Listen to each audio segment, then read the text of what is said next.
I discovered that my mother spent $280,000 from my children's college fund on plastic surgeries while claiming the money was invested. When my son asked about college, she responded, "He's not smart enough for college anyway, dear." Those were the words that came out of my own mother's mouth on a sunny Tuesday morning when my 17-year-old son Daniel had innocently asked about the money she had been managing for 5 years for his college education.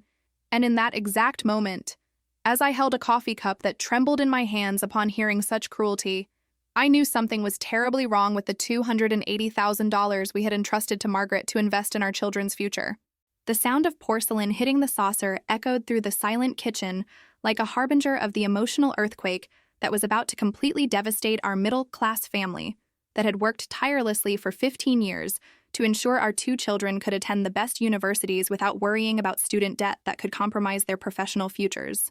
The golden morning light filtering through the white linen curtains of our kitchen, normally a symbol of hope and new beginnings, instantly transformed into sinister illumination that revealed the cold, calculating expression on the recently operated face of the woman who had given birth to me 43 years earlier, but who now seemed like a cruel stranger wearing a surgical mask, perfect for hiding the moral rot that had grown inside her during decades of elaborate lies. Daniel remained paralyzed in the kitchen doorway, his school backpack still hanging on the thin shoulder of an adolescent who had dreamed of aerospace engineering courses since he was 12 years old. His green eyes, identical to mine, slowly filling with tears of confusion and rejection that no young person should experience upon discovering that his own grandmother considered him intellectually inferior. The unnecessary cruelty of those poisoned words reverberated through the family atmosphere I had carefully built over 2 decades, based on unconditional love, mutual support, and mainly on the fundamental belief that our family would always protect and encourage each other's educational dreams, regardless of financial or academic challenges that might arise during our collective journey. Margaret calmly adjusted her expensive silk blouse, a piece I didn't recognize and that probably cost more than our monthly grocery bill, and continued drinking her imported espresso as if she hadn't just destroyed her own grandson's self-esteem with a brutal observation that revealed both her arrogance and her complete lack of family empathy. "Grandma, but you always said I was smart, that I could be anything I wanted in life," Daniel murmured with a broken voice that carried all the adolescent dreams being shattered in real time before our eyes, his hands trembling slightly as he held the backpack straps like a protective shield against words that cut deeper than any physical wound could cause. Margaret laughed coldly, a metallic, unpleasant sound I had never heard come from the mouth of the woman who raised me during the first 18 years of my life, when she still seemed to possess vestiges of basic humanity before transforming into the narcissistic and manipulative creature that now dominated our breakfast table. "Darling, sometimes we need to be realistic about our limitations instead of feeding illusions that will only cause more painful future disappointments," she said with the condescending tone she would use to explain simple concepts to a small child, not to address a bright young man who had always been one of the best students in his class. The sensation of horror that took over my body at that moment was like being struck by an electric bolt that ran through every nerve fiber from the tips of my fingers to the base of my skull, instantly revealing that the woman sitting at our family table was no longer the loving mother I remembered from my childhood,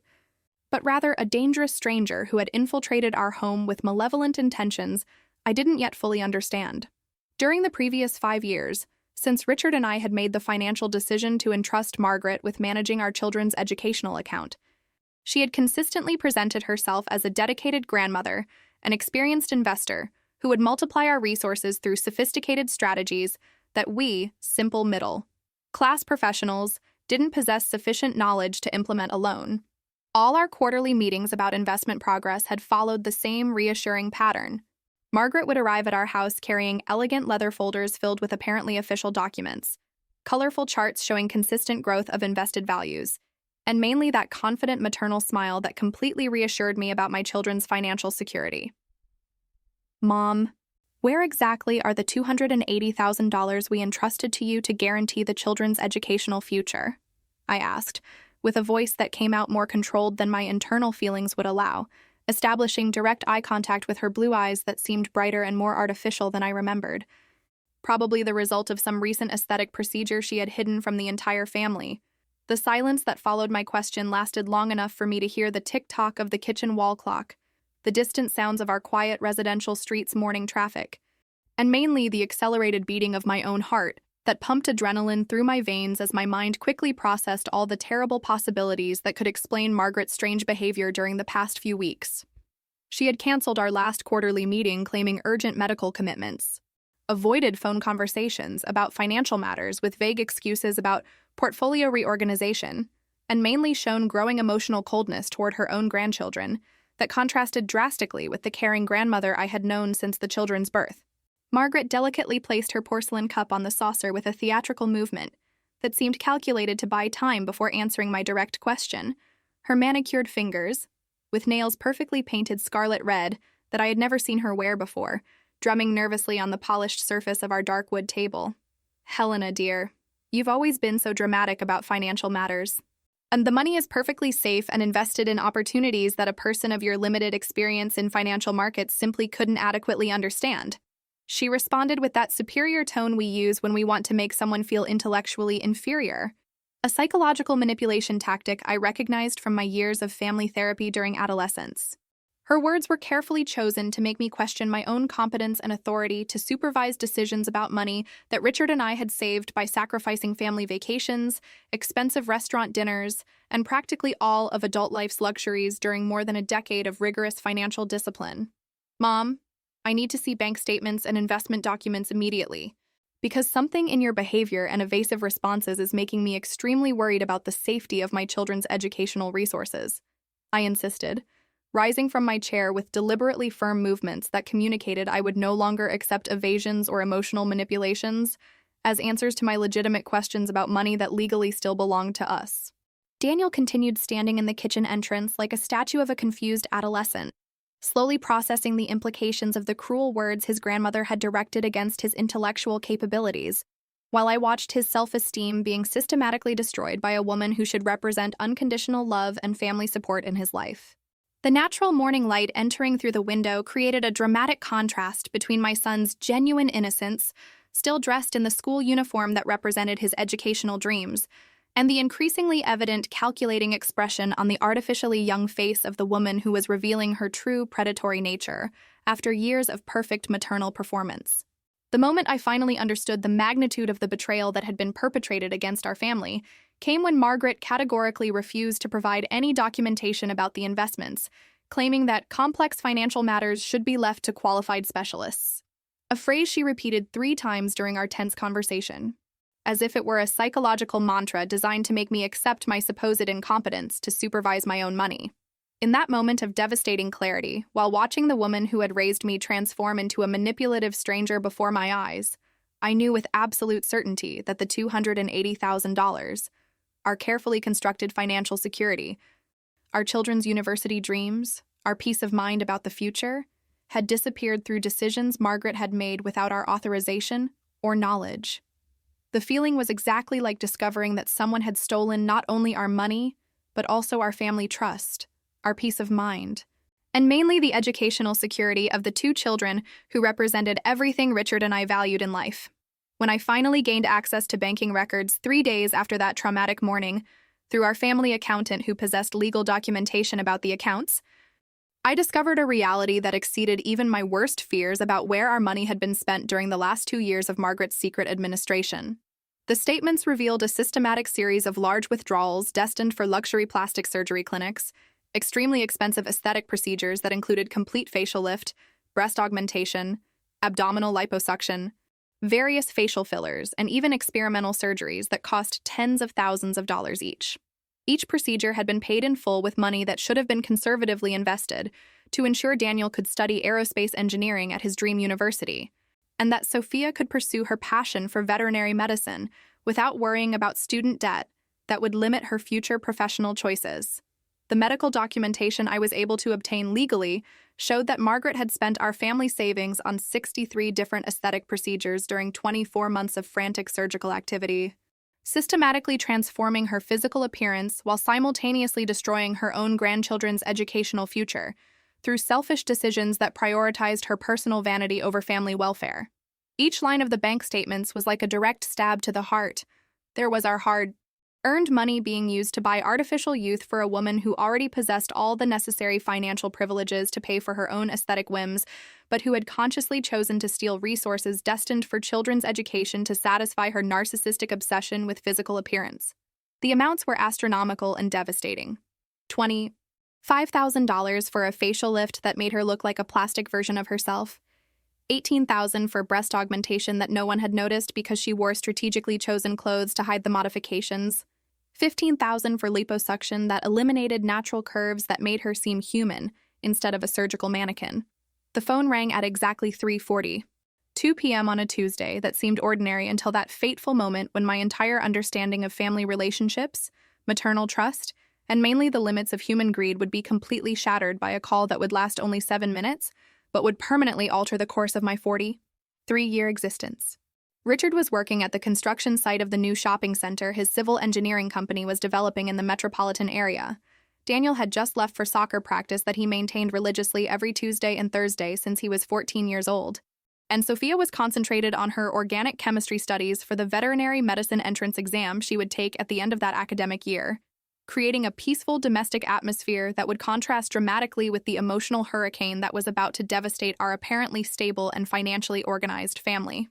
The voice on the other end of the line belonged to Dr. Mendez, our family accountant for more than a decade, a meticulous 52-year-old man who had managed our finances during all the years of gradual professional growth that allowed me to build a solid career as a certified accountant, specializing in corporate auditing. His normally calm and reassuring voice had a tense and hesitant quality that immediately awakened my professional attention, trained to detect inconsistencies in financial reports and mainly anomalies in behaviors of people dealing with money under extreme psychological pressure. Helena, I need to speak urgently with you about some irregularities I discovered during the semi-annual audit of the accounts your mother manages for the children's college education, he said, choosing each word carefully as if he were walking through an emotional minefield that could explode at any moment and destroy family relationships that had taken decades to build on foundations of mutual trust and intergenerational respect. Dr. Mendez explained methodically, with the technical precision of a professional accustomed to communicating bad financial news to clients psychologically unprepared to face devastating realities about their economic situations, that he had discovered significant discrepancies between the quarterly reports Margaret consistently presented to us and the actual banking records of the accounts she supposedly managed with exemplary competence during the last 5 years of our family financial partnership. Each word he pronounced was like a drop of acid, slowly corroding my maternal trust, built over 4 decades of apparently solid relationship with a woman I considered not only genetically my mother, but also morally my mentor in matters of personal integrity and financial responsibility that had shaped my own professional ethics since the beginning of my accounting career. Helena, the bank statements I was able to access legally through the documentation you signed when you established this family partnership show a systematic series of large withdrawals that don't correspond at all to the conservative investments Margaret claimed to be making with resources destined for Daniel and Sophia's college education, he continued, his voice gradually revealing the magnitude of the discovery he had made during his routine investigation that had transformed into a forensic analysis of potential criminal activities. The silence that followed his words lasted long enough for me to mentally process the terrible implications of what was being revealed. This wasn't about poor financial management or questionable investment decisions, but possibly systematic embezzlement of resources that represented 15 years of coordinated family sacrifices to ensure our children could attend quality universities without catastrophically going into debt like millions of young Americans every year. The initial revelation from Dr. Mendez was just the beginning of an investigation that would deepen during the following weeks and reveal successive layers of maternal dishonesty that would force me to fundamentally reconsider everything I thought I knew about the woman who had raised me during the first 18 years of my life, when she still seemed to possess the basic moral values that theoretically should characterize relationships between parents and children, based on mutual protection, instead of opportunistic exploitation disguised as family love. During our tense but necessary phone conversation, he explained that he had requested access to detailed banking records after noticing minor inconsistencies in the reports Margaret presented quarterly. Inconsistencies that initially seemed like understandable administrative errors from an elderly person dealing with modern banking technology. But that gradually formed a suspicious pattern that awakened his professional instincts developed during 3 decades of experience in forensic accounting and corporate fraud detection. Margaret systematically withdrew substantial amounts from the accounts during the last 24 months, always through cash withdrawals or transfers to personal accounts she controls individually, totaling approximately $220,000 that simply disappeared from the amount that should have been conservatively invested to guarantee the children's higher education. Dr. Mendez revealed with the clinical objectivity of an auditor presenting irrefutable evidence of financial malfeasance. Each number he cited representing months of hard work that Richard and I had invested in rigorous financial discipline that forced us to live below our means for more than a decade to accumulate sufficient resources to protect our children from the astronomical costs of American college education. The amount of money involved was so substantial that it represented practically all our family savings specifically destined for education, resources we had accumulated by sacrificing elaborate family vacations, expensive restaurants, new cars, and practically all the luxuries our upper middle class income could theoretically allow if we weren't consciously prioritizing the children's educational future over our immediate pleasures. During that devastating phone conversation that would forever remain in my memory as the exact moment when my perception of family, trust, and maternal relationships was permanently altered, Dr. Mendez provided me with technical details about the transfers that revealed not only the financial magnitude of the betrayal,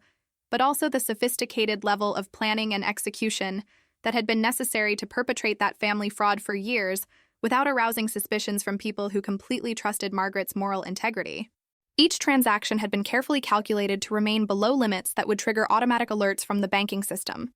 demonstrating specific knowledge about financial regulations that an ordinary person wouldn't possess without deliberate research or guidance from someone experienced in money laundering methods, or evasion of suspicious activity detection systems implemented by banking institutions to protect clients against internal and external fraud.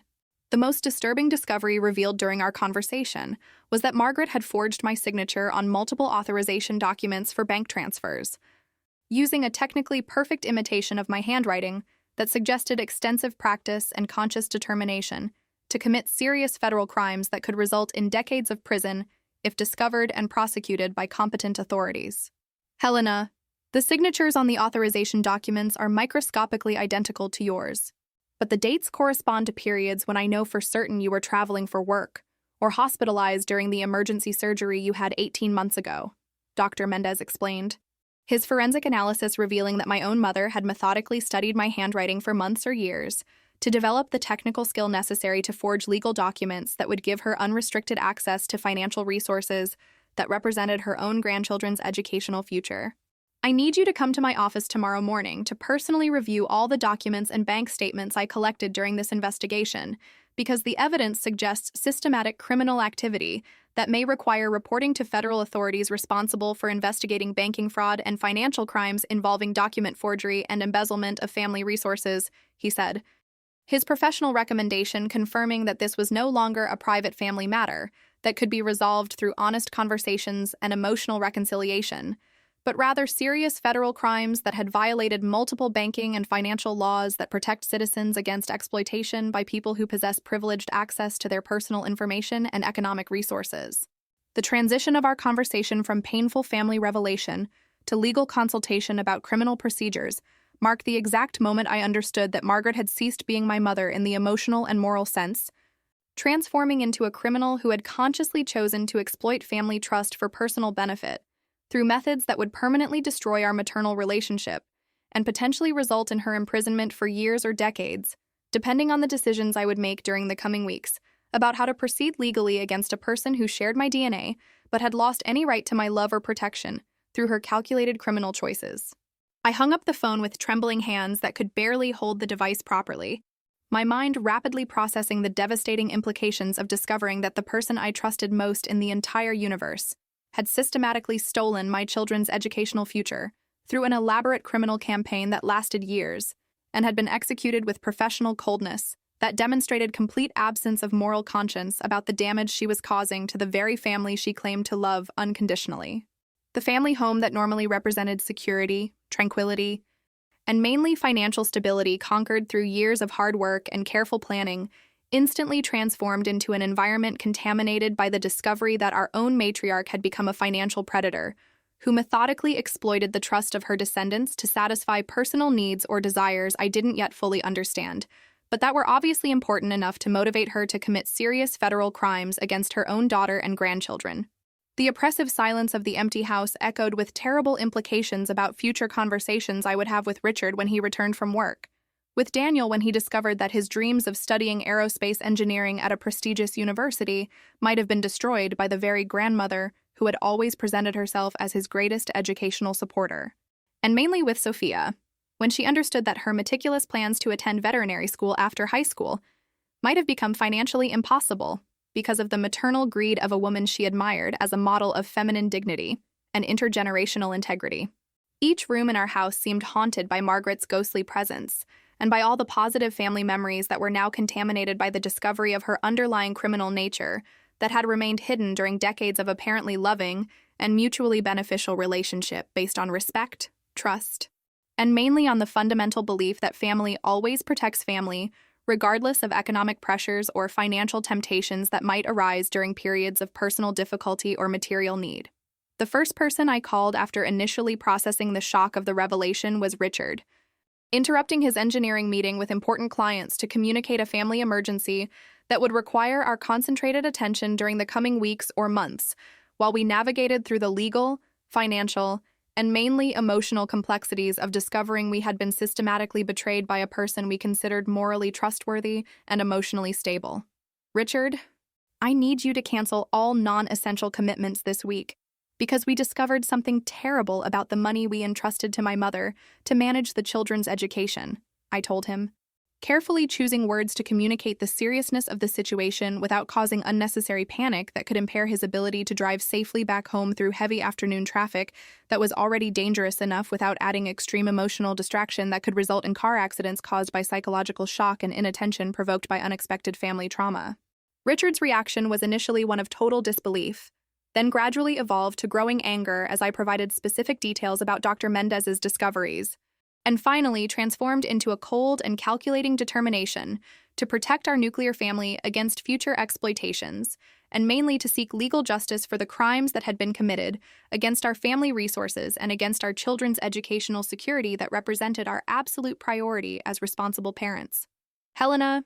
we need to meticulously document all available evidence and consult legal specialists about how to proceed criminally against Margaret, because if we don't establish clear precedents about legal consequences for family crimes, we'll be sending the message that relatives can steal from relatives without facing appropriate justice, he said with a controlled voice that revealed deep but disciplined anger that would focus on productive actions instead of destructive emotional explosions that wouldn't resolve our financial situation nor repair the psychological damage that had been caused by the systematic maternal betrayal we had discovered. During the 48 hours following Dr. Mendez's initial revelation, our family home temporarily transformed into a war room where we spread financial documents over all available surfaces, creating detailed chronologies of Margaret's criminal activities, consulting lawyers specialized in family financial crimes, and mainly trying to calculate exactly how much money had disappeared and what realistic options we had to recover resources that represented 15 years of rigorous financial discipline we had implemented specifically to ensure our children could attend quality universities, without catastrophically going into debt like millions of American families who don't possess sufficient resources to pay educational costs that increase exponentially every year, far above general inflation rates that affect other sectors of the national economy. Attorney Torres arrived at our house on a cold Thursday morning, carrying a leather briefcase filled with legal precedents about financial crimes committed among family members, and mainly similar cases where relatives had exploited trust relationships for embezzlement of resources destined for children's education or other specific family purposes. She was an impressive 48-year-old woman, black hair always pulled back in a professional bun that communicated competence and seriousness, dark eyes that demonstrated substantial experience in dealing with the emotional complexities of cases where clients need to criminally prosecute people they had loved or trusted during decades of apparently healthy family relationships. Based on the documentation I'll review today, it appears we have substantial evidence of qualified fraud, forgery of federal documents, and embezzlement of family resources, crimes that can result in decades of prison if properly prosecuted by competent authorities, she said, immediately establishing the legal seriousness of the situation we faced, and mainly confirming that our suspicions about the criminal nature of Margaret's actions were legally founded and not just exaggerated emotional reactions from a family hurt by the discovery of maternal dishonesty. Attorney Torres methodically explained the legal procedures we could implement to seek criminal justice against Margaret, but also honestly warned about the emotional and psychological complexities of criminally prosecuting family members, especially considering that Daniel and Sophia would inevitably be psychologically affected by discovering that their beloved grandmother had systematically stolen resources destined for their educational future through criminal methods that demonstrated complete absence of genuine love or concern for the family welfare she had always pretended to feel during decades of convincing theatrical performance. Families facing similar situations frequently struggle with conflicting feelings between desire for legal justice and traditional emotional loyalty, but my professional experience has taught me that protecting criminals through family silence generally results in repeated criminal behaviors that cause even more serious damage during subsequent periods, she advised us. Her professional perspective offering moral clarity that would help us make difficult decisions based on ethical principles instead of traditional family feelings that could make us inadvertent accomplices to continued crimes. The conversation with Attorney Torres lasted 4 intensive hours, during which she meticulously reviewed each document Dr. Mendez had collected, analyzed the forged signatures through a specialized magnifying glass that confirmed our suspicion that Margaret had systematically practiced my handwriting to develop forgery skills sophisticated enough to deceive bank employees trained to detect fraudulent documents, and mainly educated us about our legal rights as victims of financial crimes committed by people who possessed privileged access to our personal information and economic resources through family relationships we had established based on mutual trust and complete financial transparency. The evidence we reviewed today is solid enough to sustain federal criminal charges that would almost certainly result in conviction and substantial prison time for Margaret. But the final decision about how to proceed legally must be made by you after carefully considering all the family, emotional, and practical implications of transforming a private matter into a federal criminal investigation that would become permanent public record, she concluded, making clear that we possessed legal power to seek criminal justice, but also moral responsibility to consider all consequences of our decisions on family members who would be affected by the legal procedures we implemented. During the week following the consultation with Attorney Torres, Richard and I spent endless nights discussing the moral and practical complexities of deciding how to confront Margaret about the crimes she had committed against our family, debating strategies to protect Daniel and Sophia from the psychological trauma of discovering that their admired grandmother was a criminal who had stolen their educational future, and mainly trying to psychologically understand how a woman we had known for decades had developed the moral capacity to commit such serious crimes against her own family without showing obvious signs of guilt, remorse, or at least internal conflict about the betrayals she systematically perpetrated. Our nightly conversations revealed aspects of our marital relationship that had remained unexplored during 15 years of apparently solid marriage. We discovered that we shared fundamental values about family integrity that allowed us to make unified decisions about how to proceed legally.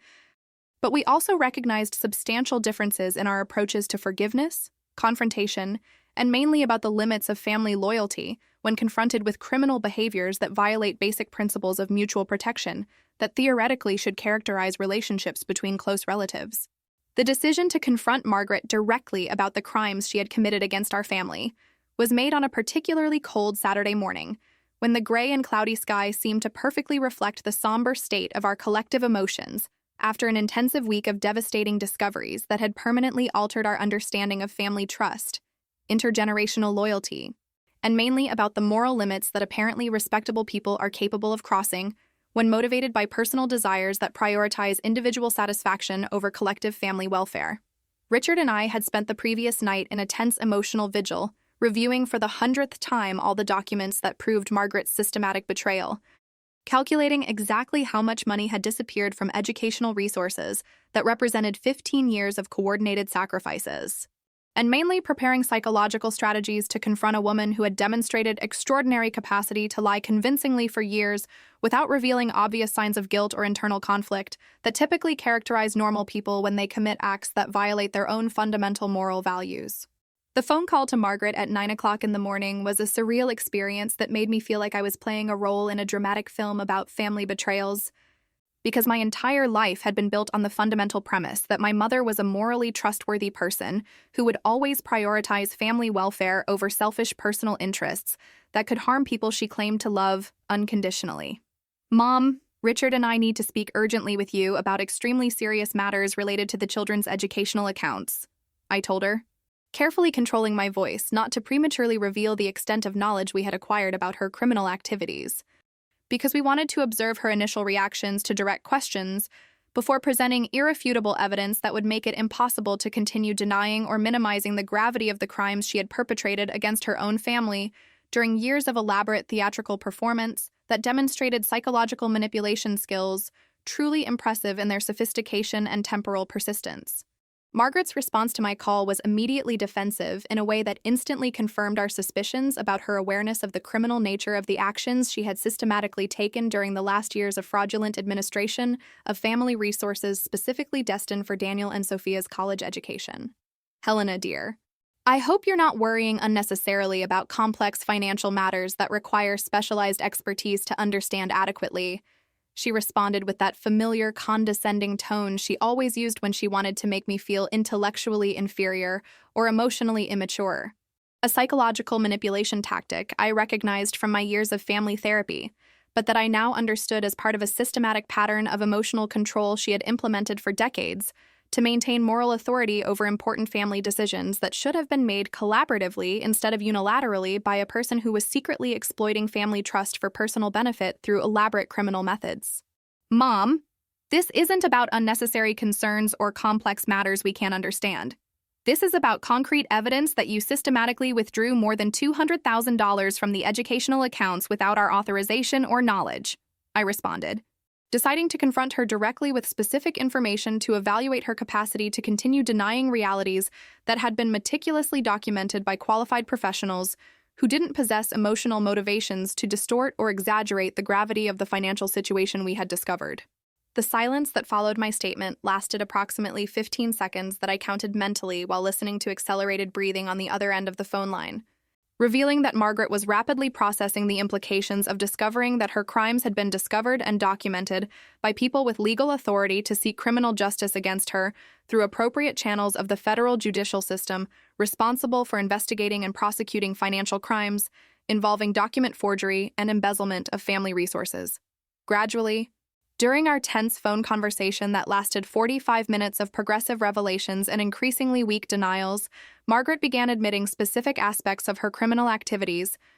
initially trying to minimize the gravity through emotional justifications about urgent personal needs that supposedly had motivated temporary decisions she planned to reverse, before we discovered the financial discrepancies that now threatened to destroy our family trust and potentially result in devastating legal consequences for her personally. Helena, perhaps I took some temporary loans from the educational accounts to resolve urgent personal medical emergencies, but I always planned to return every cent before you needed the resources for the children's university expenses, she explained, trying to transform systematic embezzlement into informal family loans that could easily be forgiven through honest conversations and emotional reconciliation that would restore harmonious family relationships without need for involvement of external legal authorities or formal criminal procedures that would become permanent public records. Mom, you didn't take temporary emergency loans. You systematically spent our family savings on extremely expensive plastic surgery procedures during 2 years of elaborate criminal activity that included forging my signature on official banking documents, I responded, presenting specific evidence that would make it impossible to continue pretending this was about family misunderstandings instead of serious federal crimes that had violated multiple banking and financial laws designed specifically to protect families against exploitation by people who possess privileged access to personal information and economic resources through trust relationships established on foundations of mutual transparency and shared responsibility. My direct statement about the aesthetic procedures was followed by another prolonged silence that revealed Margaret was finally understanding she could no longer manipulate the situation through traditional emotional tactics that had worked effectively for decades of family psychological control based on guilt, sentimental blackmail, and mainly on exploitation of my natural desire to maintain harmonious relationships with close relatives, even when their behaviors violated fundamental moral principles I considered non-negotiable. Margaret's complete confession emerged gradually during the 3 weeks following through a series of increasingly honest phone conversations that revealed successive layers of maternal dishonesty that forced me to fundamentally reconsider my understanding of the nature of family relationships, the limits of intergenerational loyalty, and mainly about my own moral responsibility to protect my children against people who demonstrated capacity to financially harm them, regardless of biological ties or shared emotional histories that traditionally created obligations of forgiveness and reconciliation, even in the face of serious betrayals that violated basic trust necessary to maintain healthy relationships based on mutual respect instead of opportunistic exploitation disguised as family love. During these revealing conversations, I discovered that Margaret had developed a pathological obsession with physical appearance that motivated her to spend resources destined for her own grandchildren's education on progressively more extreme aesthetic procedures that systematically transformed her natural appearance into an artificially young version of herself that looked more like a surgical mannequin than a genuine human being with normal imperfections that characterize real people living authentic lives. The most shocking revelation that emerged during our conversations was discovering that Margaret had developed close relationships with plastic surgeons who actively encouraged her to continue spending money on increasingly expensive and experimental procedures, creating a toxic psychological dynamic where medical professionals who should have been prioritizing patient welfare instead of financial profits were effectively exploiting emotional vulnerabilities of an elderly woman who had lost perspective on appropriate family priorities and was seeking external validation through body modifications that cost tens of thousands of dollars per procedure. These surgeons had convinced Margaret that she deserved to invest in her own happiness and self-esteem instead of sacrificing financial resources to benefit other people, even when those other people were her own grandchildren, whose educational futures directly depended on the resources she was spending on personal vanity, through decisions that demonstrated complete absence of moral conscience about intergenerational responsibilities that theoretically should characterize relationships between grandparents and grandchildren based on mutual protection and investment in the future welfare of subsequent generations. The discovery that medical professionals had actively participated in Margaret's psychological manipulation added an additional dimension of indignation to our already devastating family situation,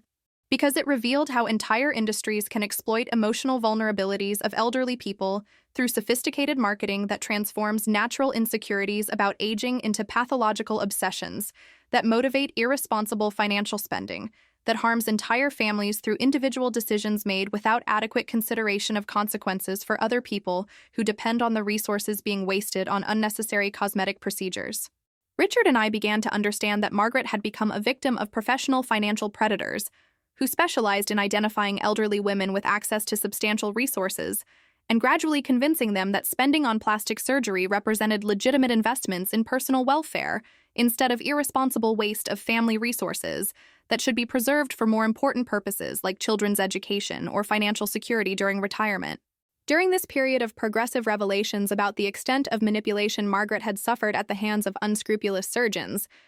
we developed contradictory feelings between compassion for an elderly woman who had been exploited by professionals who should have been trustworthy, and justified anger for conscious decisions she had made to financially harm her own family through criminal methods that included document forgery and embezzlement of resources that didn't legally belong to her. This emotional duality significantly complicated our decisions about how to proceed legally against Margaret, because we recognized she had been simultaneously a victim of professional manipulation and perpetrator of serious crimes against our family, creating a morally complex situation that didn't possess simple solutions or clear precedents in our personal experience or in the advice we received from legal professionals. We consulted about available options to seek criminal justice and financial recovery through appropriate channels of the judicial system. The final decision about how to confront Margaret personally instead of only through phone conversations was made after consulting again with attorney Torres, who advised us that face meetings frequently produce more complete and honest confessions that can be useful both for legal procedures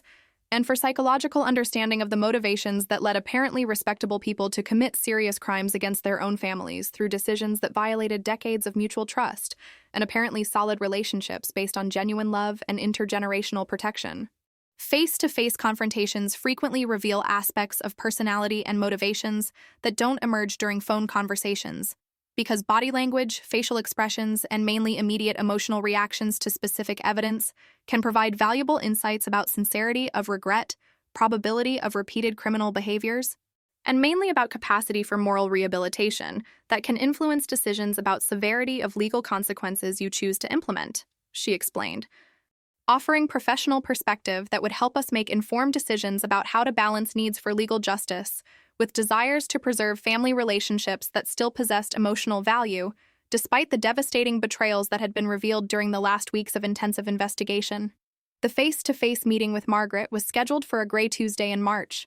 at a neutral cafe located downtown that we chose specifically because it represented neutral territory where none of us possessed emotional advantages based on family memories that could complicate an already sufficiently difficult conversation about serious crimes and legal consequences that would permanently alter our family dynamics. Richard and I arrived 15 minutes before the scheduled time, choosing a strategic table in the back of the establishment that provided visual privacy but remained in a public area where other people could intervene if the situation became emotionally explosive or psychologically dangerous for any of the parties involved in a confrontation that promised to be one of the most challenging experiences of our adult lives. The atmosphere of the place was deliberately impersonal, with modern minimalist decoration that avoided sentimental associations, low ambient music that allowed private conversations,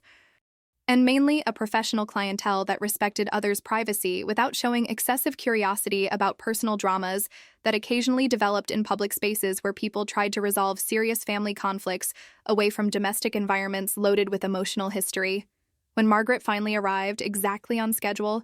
I was impressed by the physical transformation that a few months of psychological stress had caused in her previously impeccable appearance that had always been a source of personal pride and social validation she obsessively sought through extremely expensive aesthetic procedures paid for with money stolen from her own grandchildren's education. Her artificial skin, result of multiple facial surgeries that had cost tens of thousands of dollars, now displayed obvious signs of deterioration caused by chronic anxiety, insomnia, and mainly by the psychological pressure of knowing her crimes had been discovered and documented by people with legal authority to destroy her social reputation and potentially result in federal prison that would definitively end her personal freedom during the golden years she should have been spending enjoying comfortable retirement instead of facing devastating consequences of criminal decisions that prioritized personal vanity over family welfare. Our conversation began with tense formalities that poorly masked the emotional gravity of the situation we faced as a family destroyed by financial betrayals that had violated decades of mutual trust, built on apparently solid foundations of maternal love and intergenerational protection. Margaret, thank you for agreeing to meet with us personally to discuss this extremely serious situation that affects not only our family relationships, but also the children's educational future, and mainly the financial stability we built through 15 years of coordinated sacrifices, I told her, immediately establishing the formal and direct tone that would characterize our interaction, deliberately avoiding using the term mom that would imply an emotional relationship she had lost the right to claim through her conscious criminal choices that demonstrated complete absence of maternal consideration about consequences of her actions for people who depended on her moral integrity and financial responsibility. Margaret initially tried to resume traditional family dynamics that had characterized our relationships during decades prior to the crimes, using emotional manipulation tactics that included facial expressions, calculated to arouse sympathy, maternally authoritative tone of voice designed to make me feel like a disobedient child questioning legitimate parental authority, and mainly body language that communicated moral superiority based on years of motherhood that supposedly gave her permanent right to my respect and obedience, regardless of criminal behaviors that violated fundamental ethical principles about family protection. Helena, dear, I sincerely hope we can resolve this situation through mature conversations between adults who love each other, without needing to involve external authorities who don't understand the complexities of family relationships and who could transform temporary misunderstandings into unnecessary legal problems that would harm all the people involved, she said, immediately revealing her strategy of minimizing serious crimes through linguistic redefinitions that transformed systematic embezzlement into misunderstandings and forgery of federal documents into family problems that should be resolved through emotional forgiveness instead of legal justice. Margaret, this isn't about misunderstandings or family problems that can be resolved through conversations. This is about serious federal crimes you systematically committed for 2 years, including embezzlement of $280,000, forgery of my signature on official documents, and mainly conscious betrayal of the trust we placed in you to protect your own grandchildren's educational future, I responded. presenting specific facts that would make it impossible to continue pretending we face normal family problems, instead of a criminal situation that required appropriate legal accountability to protect our family against future exploitations and establish clear precedents about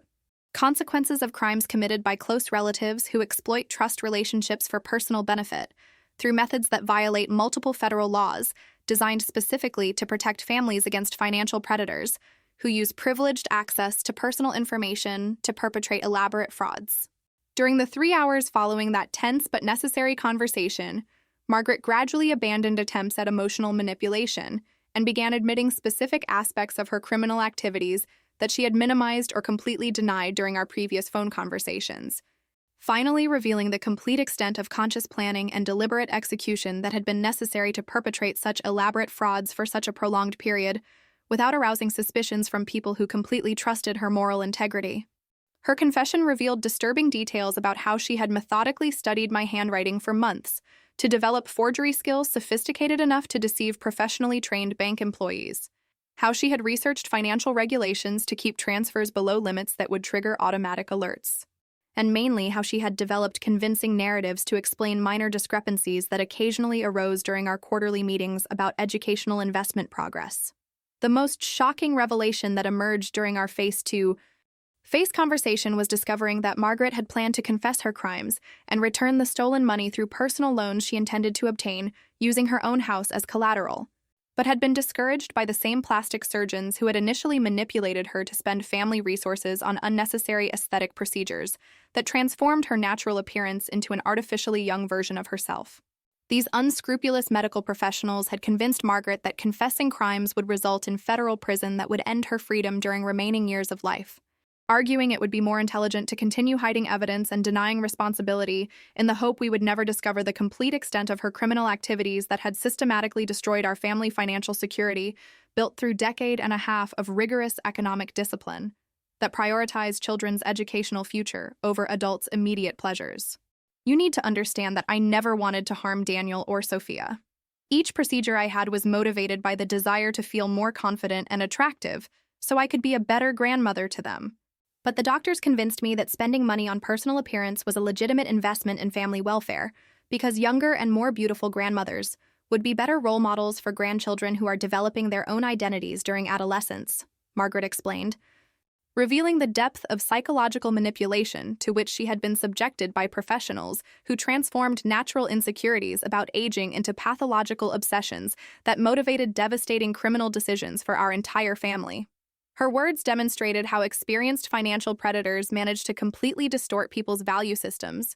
making them believe that selfish and destructive actions represent loving sacrifices for family instead of serious crimes that violate fundamental trust necessary to maintain healthy relationships based on mutual protection. The most difficult confrontation of our conversation came when we presented photographic evidence of bank statements that showed exactly how our money had been spent on specific procedures, forcing Margaret to visually confront the reality that she had literally stolen resources destined for Daniel and Sophia's college education to pay for body modifications that made her look less human and more like a surgical mannequin than any person should aspire to become during the natural aging process that characterizes authentic human experience. This statement shows $25,000 spent on a facial lift in December, exactly when Daniel was researching universities and needing our financial guarantee for applications that require substantial fees. You literally chose your facial appearance over your own grandson's educational future, Richard said with a controlled voice loaded with justified indignation, his precise analysis revealing the moral cruelty inherent in prioritizing personal vanity over children's educational needs, who depended on our financial responsibility to realize academic dreams that represented the foundation of their future professional lives. Margaret began crying silently as she examined evidence that systematically documented 2 years of conscious betrayals that had destroyed not only our financial stability, but also any possibility of rebuilding family relationships based on mutual trust that is absolutely essential for maintaining healthy emotional bonds between generations that should protect each other, instead of exploiting vulnerabilities for personal benefit through criminal methods that violate federal laws designed specifically to protect families against predators who use intimate relationships as tools to perpetrate elaborate frauds. Her tears seemed genuine, but also came too late to repair damage that had been caused by conscious and calculated choices that prioritized personal satisfaction over intergenerational responsibilities, that theoretically should characterize relationships between grandparents and grandchildren based on investment in future welfare, instead of exploitation of present resources, for immediate gratification through unnecessary body modifications. Margaret, your tears cannot return the $280,000 you stole, cannot restore the trust you destroyed through years of elaborate lies, and mainly cannot repair the psychological damage Daniel and Sophia will suffer when they discover that their admired grandmother consciously chose to harm their educational futures to satisfy obsessions with physical appearance that were artificially created by unscrupulous medical professionals who exploited you financially, I told her, clearly establishing that late regret did not absolve serious crimes, nor eliminate the need for appropriate legal consequences that would protect our family against future exploitations, and establish precedents about accountability of relatives who violate family trust through systematic criminal activities that harm vulnerable people who depend on their moral integrity and financial responsibility for basic security. Our conversation ended with Margaret making a last emotional appeal for mercy that revealed her complete inability to understand that she had permanently lost any right to family relationship through criminal choices that prioritized personal vanity over welfare of grandchildren who should have been protected by a responsible grandmother, instead of exploited by a criminal who used privileged access to family resources to finance body transformations that made her look less authentically human. Please don't destroy our family through legal procedures that will become permanent public records. We can resolve this situation privately through agreements that allow me to compensate you financially without involving authorities who will transform family problems into criminal scandals that will harm all of us socially, she pleaded, still trying to avoid appropriate legal accountability through proposals that would protect her reputation instead of establishing justice for serious crimes she had consciously committed. Margaret, our family was destroyed the moment you chose to steal the children's educational resources to pay for plastic surgeries. Legal procedures will not destroy family relationships that were already obliterated by your own criminal actions, but will establish necessary precedents about consequences of crimes committed by relatives who exploit family trust for personal benefit. I responded, making clear we would not accept private agreements that would allow her to escape appropriate legal accountability for federal crimes that required punishment through official channels of the judicial system designed specifically to protect victims against financial predators, regardless of biological relationships that traditionally created loyalty obligations, but should not protect criminals from consequences of their destructive actions. 6 months after our final confrontation at the cafe, Margaret was formally convicted to 4 years of federal prison for embezzlement, forgery of official documents, and systematic banking fraud, a sentence we considered appropriate given the gravity of the crimes and mainly the conscious planning that had been necessary to perpetrate such elaborate frauds for such a prolonged period without arousing suspicions from a family that completely trusted her moral integrity. The conviction established an important legal precedent about accountability of relatives who exploit family relationships for criminal activities, demonstrating that biological ties do not protect criminals from appropriate consequences of actions that violate federal laws designed to protect victims against exploitation by people who possess privileged access to personal information and financial resources through trust relationships established on foundations of mutual transparency and shared responsibility. Daniel and Sophia faced difficult periods of psychological adaptation after discovering that their admired grandmother had systematically stolen resources destined for their educational futures,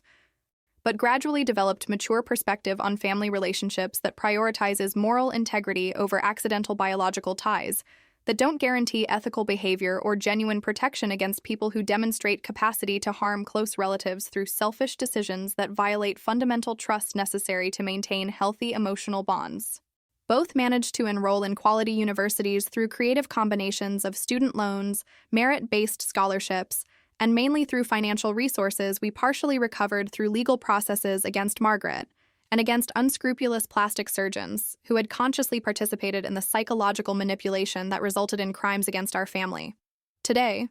3 years after the initial discovery of maternal betrayal, our nuclear family has developed stronger bonds based on absolute transparency, honest communication about financial and emotional challenges, and mainly on shared understanding that true family relationships are built through conscious choices to protect and support each other, instead of exploiting vulnerabilities for personal benefit through methods that violate basic trust, necessary to maintain genuine love that resists external pressures and internal temptations that could motivate destructive behaviors. We learned that real family is not defined by accidental genetics, but by people who consistently choose to demonstrate integrity, honesty, and mainly unshakable commitment to collective welfare that prioritizes needs of vulnerable members over individual desires that could harm emotional or financial stability of people who depend on our protection and responsibility during periods of growth, education, and personal development that determine trajectories of entire lives. Did you enjoy Helena's story? Then subscribe to the channel, leave your like and comment where you're watching from. Oh, and there's another story waiting for you here on the screen. Click there and I'll be waiting for you.